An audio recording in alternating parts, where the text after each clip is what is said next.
Bapak masih ada sekitar 20 menit jika ada pertanyaan ya. Beberapa pertanyaan ya, itu bisa menjadi ikatan yang kuat untuk kita mencari materi dan tema-tema yang menarik. Ya, walaupun ya Bapak-bapak mengantuk. Mungkin ada pertanyaan, silakan Pak. Nah, Pak Timotius Ngacam, silakan Pak.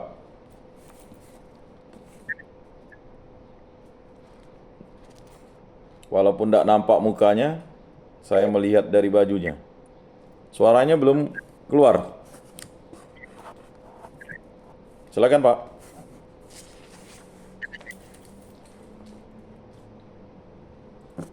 Belum masuk nih suaranya. Pak Dendi gimana? Belum kedengaran saya, Pak. Halo? Tunggu Pak, bentar. Oh, kalau Pak Dendi sih suaranya sangat jelas, clear. Atau Pak Ngacam mau dekat dengan Pak Dendi kali? Lagi ganti baterai. Oh, lagi baterai, biasa. Lagi ganti baterai. Ya, baik. Baik, salam Pak. Salam Pak, Jadi semangat terus Pak. ini ini luar dari konteks Pak. Ini hanya menanyakan. Ini terdapat ada satu nas di Ya, dalam uh, 2 Petrus, 2 2 Petrus. Petrus pasal 2 ayat Ya. 22. Di sini ada semacam peribahasa. Mm-mm. Ayat yang ke-22, bagi mereka cocok apa yang dikatakan peribahasa yang benar ini.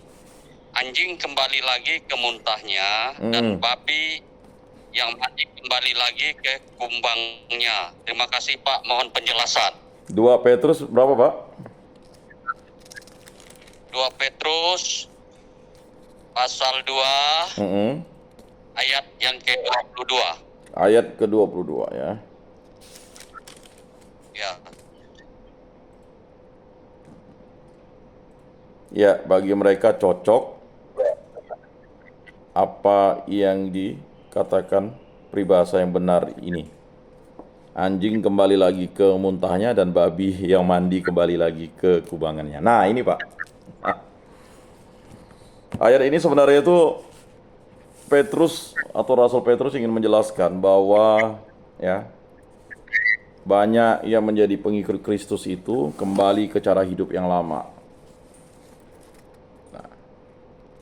Bahkan kalau kita baca perikop di atasnya itu ya, bahwa ada guru-guru palsu yang menjadikan banyak pengikut Kristus itu menjadi orang-orang yang tidak percaya Kristus. Dan itulah yang dimaksudnya itu. Ya. Jadi orang-orang yang sudah dibaptis tetapi dia kembali ke hidup lamanya, ya. Dia menjadi antikristus, dia menjadi ya kan, pelawan Kristus, dia bahkan ya kan memfitnah Kristus. Nah, mungkin itu jawaban singkat ya, Mak. Terima kasih.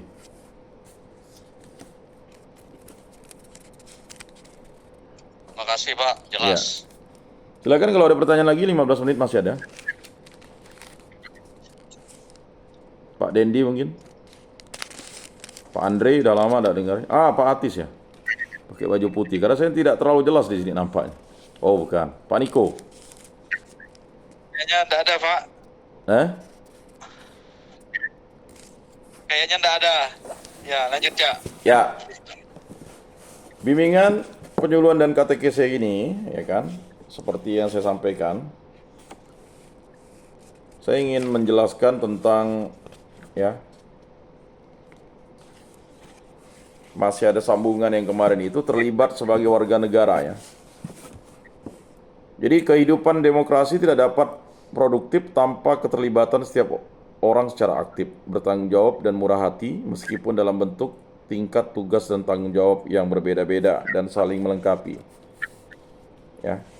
Paus Yohanes Paulus kedua yang sekarang sudah menjadi Santo Yohanes Paulus kedua itu, himbauan apostolik Caristi Fideles Laici ya, nomor 42, konsekuensi dari ajaran dasar Konsili Vatikan kedua ini adalah bahwa kaum awam beriman tidak pernah boleh melepaskan peran serta mereka di dalam kehidupan umum. Artinya di dalam banyak bidang ekonomi, sosial, legislatif, administratif, dan kebudayaan yang beraneka ragam, yang dimaksudkan guna memajukan secara organik dan institusional kesejahteraan umum. Usaha ini antara lain meningkatkan dan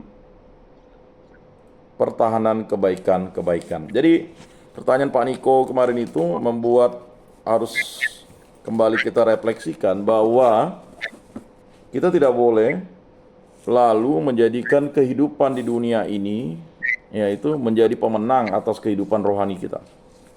Justru kehidupan rohani kita harus menang terhadap kehidupan di dunia ini, dan kita harus menjadi kaum awan yang beriman yang tidak pernah boleh melepaskan peran.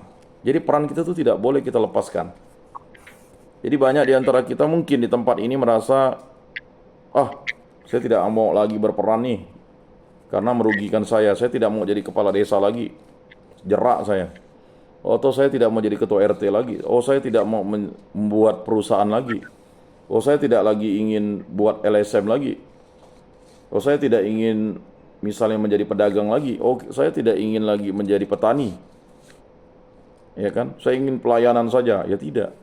Paulus itu dia tetap dia bisa berkarya itu, dan dia bisa karena kehidupannya dia membuat tenda untuk dijual. Jadi kehidupan dunia ini mesti dikalahkan oleh kehidupan rohani kita. Cara mengalahkannya kita harus berperan. Dalam rapat RT, rapat desa, kita harus memberikan ide, masukan. Kalau salah ya salah. Supaya tidak masuk perangkap seperti yang kita laksanakan. Jadi kalau kita nanti di desa atau di gereja atau di mana, kita harus bersuara bahwa ini salah. Proyek ini mangkrak, proyek ini bermasalah, proyek jalan desa ini kok. Kita justru harus menjadi obor-obor, penyuluh-penyuluh, terang dan garam yang memberikan. Ini salah loh. Kalau salah, resikonya ini, Jadi jangan gara-gara kita sudah masuk di tempat ini, kita justru malah membiarkan, tidak apa-apa, biar dia merasakan seperti kita. Jangan membahagiakan orang itu dengan menegur juga. Kamu salah berselingkuh, kamu salah jajan. Maksudnya jajan itu artinya, kan ada sekarang di Facebook atau di mana itu, dia buat tayangan-tayangan, booking cewek ini, booking pria ini, dan sebagainya. Itu salah. Kalau kita tidak berperan, kita tidak mengkampanyekan, misalnya melawan narkoba, kita melawan stunting, Bayangkan misalnya bapaknya dapat duit, lalu dia hanya beli ikan asin untuk anaknya, Dia hanya tidak memberikan gizi yang baik bagi putra-putrinya. Bagaimana dia ingin berperan di dalam negara ini? Nah itu kita harus terlibat sebagai warga negara. Perjuangan-perjuangan kita itu harus kita laksanakan. Kalau salah, katakan salah. Karena dengan bukan yang benar kita salahkan. Jadi ketika ada kritik seseorang, kamu ini sentimen ya.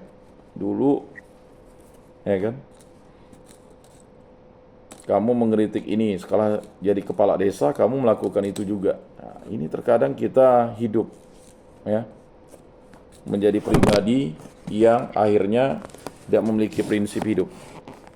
Hendaknya kamu cerdik seperti ular, tulus seperti merpati, itu harus menjadi konsepsi yang kita harus pertahankan dalam hidup kita ini.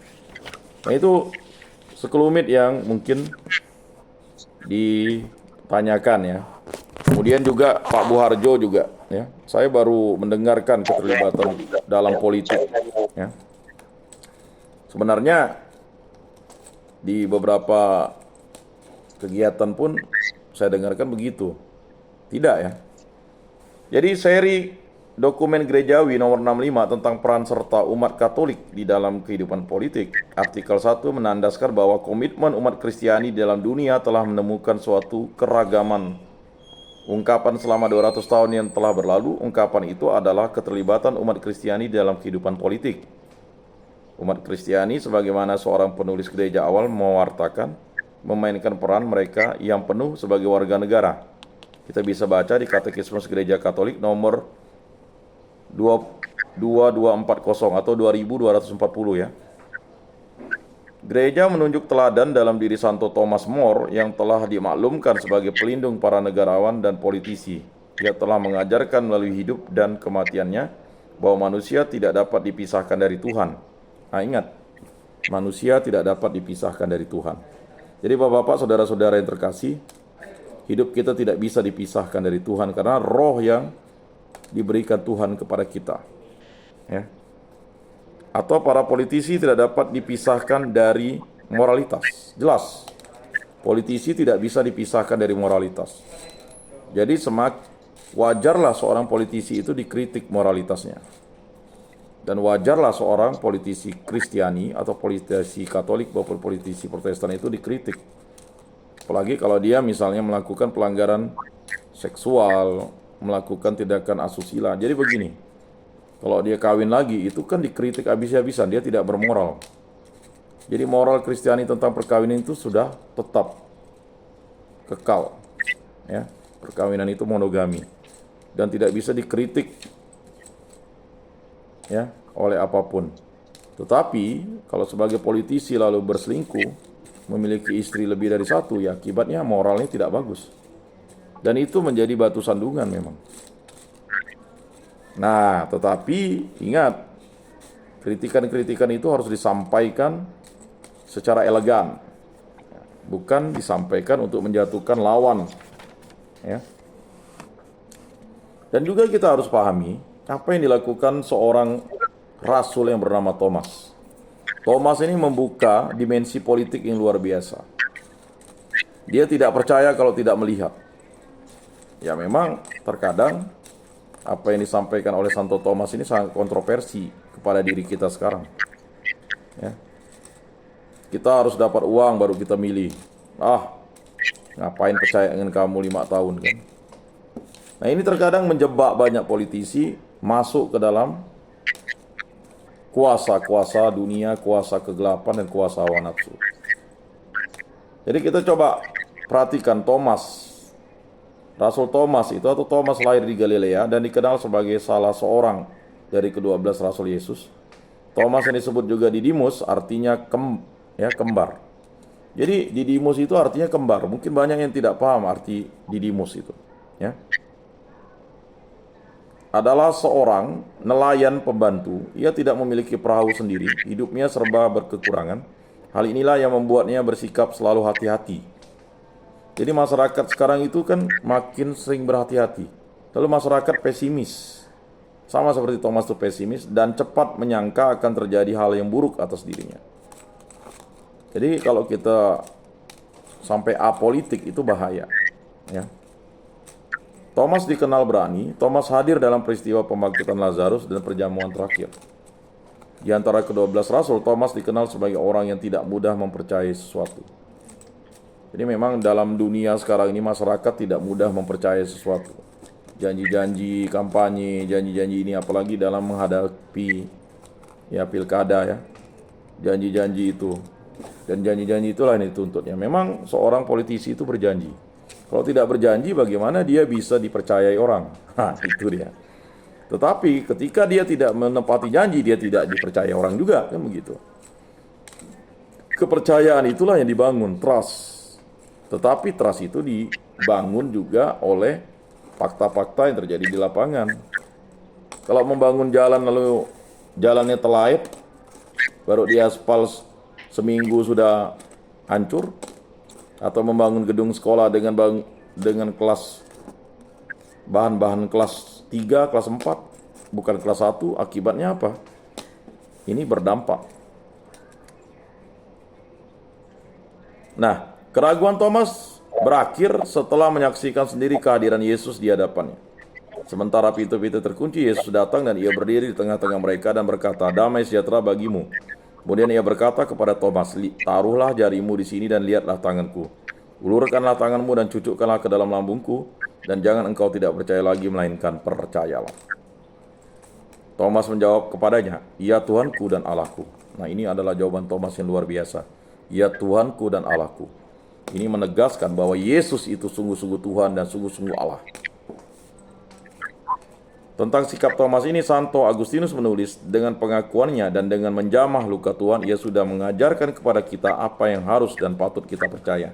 Ia melihat sesuatu dan percaya sesuatu yang lain. Matanya memandang kemanusiaan Yesus, namun imannya mengakui kealahan Yesus, sehingga dengan suara penuh gembira, tercampur penyesalan mendalam, ia berseru, "Ya Tuanku dan Allahku." Tentang karya kerasulan Thomas sesudah itu, kitab suci tidak menyebut apa-apa lagi. Juga tidak ada sepucuk surat peninggalan Thomas yang sampai kepada kita. Menurut tradisi yang dibebarkan Santo Ambrosius dan Hieronymus, Thomas menyebarkan kabar gembira ke arah timur dengan mengikuti jalan para pedagang, yaitu ke Syria, Armenia, Persia, dan India, dekat Madras di kota Malaipur. Thomas menerima mahkota kemartirannya. Orang Kristen India Selatan, lebih-lebih di sepanjang pantai Siro Malabar, percaya bahwa Thomas menobatkan Raja Gondapur dan bahwa mereka keturunan orang-orang Kristen abad pertama. Thomas mati ditusuk tombak dan relikuinya masih tetap ada sewaktu makamnya dibuka kembali pada tahun 1523. Bapak-bapak, saudara-saudara, itulah perjuangan politik Rasul Thomas sampai seorang raja dari India ini bisa menjadi pengikut Kristus. Baik, penutupnya pada kesempatan ini, melihat Tuhan dalam pekerjaan. Melihat Tuhan dalam pekerjaan sering digunakan untuk menyiratkan pengalaman spiritual di mana seseorang merasa bahwa mereka merasakan kehadiran atau pengaruh Tuhan dalam tindakan atau pencapaian mereka dalam kehidupan sehari-hari, termasuk dalam pekerjaan mereka. Banyak orang percaya bahwa spiritualitas dapat diwujudkan melalui tindakan sehari-hari, termasuk pekerjaan, dan bahwa Tuhan hadir dalam setiap hal yang kita lakukan jika kita bersedia melihatnya.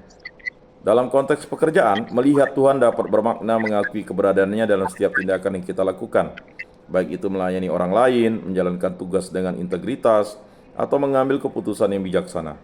Ini mencakup sikap kerja yang jujur, empati terhadap sesama, dan konsistensi dengan nilai-nilai spiritual dalam menjalani pekerjaan sehari-hari. Dengan adanya kesadaran bahwa melalui pekerjaan kita bisa melihat dan berjumpa dengan Tuhan, akan membuat pekerjaan kita menjadi lebih berkualitas. Pekerjaan akan dilakukan dengan baik sebagai sebuah persembahan kepada Tuhan yang memilih kita menjadi co-kreatornya. Dan belas kasih Allah serta kerahman Allah menyertai kita. Demikianlah penyuluhan, bimbingan, dan katekisme kita pada hari ini. Mari kita tutup dalam doa. Dalam nama Bapa dan Putra dan Roh Kudus. Amin. Allah Tritunggal yang Maha Kudus, kami bersyukur di hadirat-Mu, karya agung-Mu lah yang menyatukan kami di tempat ini. Semoga apa yang kami telah dengarkan, apa yang telah dibimbing dan membimbing kami ini menjadi penuntun hidup kami. Berkatilah kami agar kami selalu setia, karena belas kasih dan kerahman-Mu lah yang menyertai hidup kami. Berkatilah para istri kami, para anak-anak kami, para menantu kami, para cucu kami, para saudara-saudari kami, para orang tua kami, dan kami yang hadir di sini agar selalu bertekun dalam iman dan kepercayaan. Berkatilah juga kawan-kawan kami yang belum hadir, sehingga pada kesempatan lain dapat hadir. Dan jika ada yang sakit penyakit, pulihkanlah dan sembuhkanlah ya Allah Tritunggal yang Maha Kudus, karena kehendak-Mu yang terjadi dalam hidup kami ini. Semua doa ini kami serahkan ke perantaraan Tuhan kami Yesus Kristus yang hidup dan beraja, kini dan sepanjang segala masa. Amin. Dalam nama Bapa dan Putra dan Roh Kudus. Amin. Salam, salam kasih, damai dan sejahtera. Tuhan memberkati, menyertai dan melindungi. Salve.